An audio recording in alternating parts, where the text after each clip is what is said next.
Всем привет! С вами Даня, и это канал Дневник Юриста. Сегодня поговорим о том, как обманывают заемщиков микрофинансовые организации, разберемся, на что нужно обращать особое внимание, когда оформляется займ.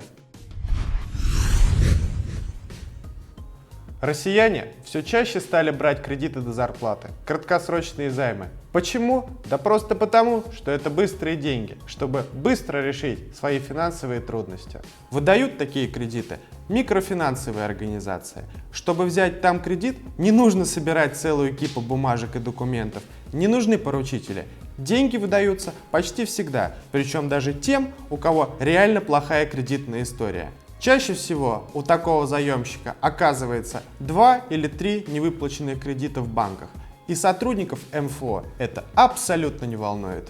Ладно, и так сойдет. По данным на 2018 год долги россиян только перед МФО составили 181 миллиард рублей, и растут они в 3 раза быстрее, чем долги перед банками. Банки же неохотно выдают кредиты без залога, и именно поэтому население очень активно берет займы в МФО. Зачем? Какого хуя? Только вот заемщики в действительности не представляют, насколько опасны могут быть подобные займы. И дело не только в высоких процентах.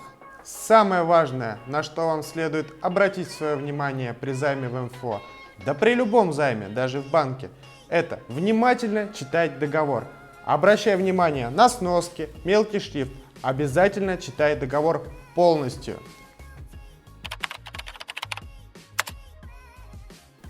Есть несколько мошеннических схем, по которым действует МФО.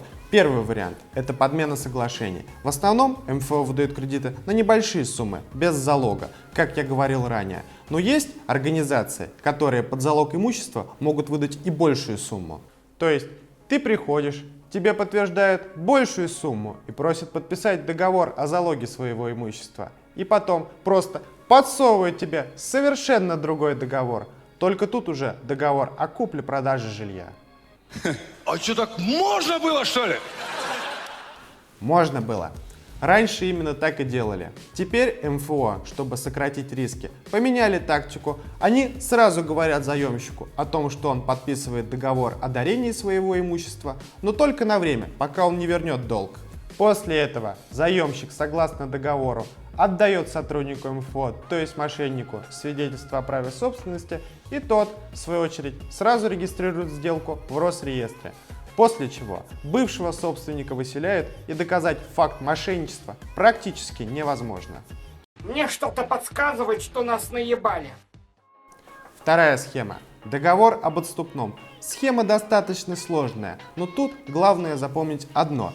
Ни в коем случае никогда не подписывай договор об отступном. Это такой договор, при котором ты должен будешь отдать свое имущество кредитору в случае, если не сможешь выполнить взятые на себя обязательства по договору займа. И вот тут, поверь, они сделают все, чтобы ты их не выполнил. Они просто вносят изменения в договор, меняют рублевый займ на валютный, меняют срок выплат, а недовольному заемщику предлагают отказаться от договора за штраф около 400 тысяч рублей. Вот тогда. Естественно, если ты попал в такую ситуацию, не надо платить этот штраф. Суд ни при каких условиях с тебя его не взыщет. Третий вариант обмана заемщика – намеренное непринятие платежей. Звучит максимально абсурдно, но такое тоже бывает и делается для того, чтобы мошенник из МФО потом в суде мог доказать факт просрочки оплаты. То есть, грубо говоря, кредитор игнорирует поступающие платежи, при этом по условиям договора проценты и пени возрастают просто до космических размеров, и заемщик вынужден продавать залоговое имущество. При этом в суде он вряд ли сможет доказать, что он исправно платил. А вот эти спички говорят, что ты врешь. Ты врешь. В случае, когда кредитор не принимает хотя бы один платеж, идешь в банк, закидываешь деньги на расчетный счет кредитора. Shut up and take my money. Ну и еще раз повторюсь, внимательно читайте договор, который подписываете при займе в МФО. Это самая распространенная схема развода юридически неграмотных заемщиков. Там могут быть прописаны космические проценты, нереальные сроки, штрафы и пени. И кроме того, заключенный по факту договор может очень сильно отличаться от того, что говорит сотрудник МФО и что написано на рекламном плакате.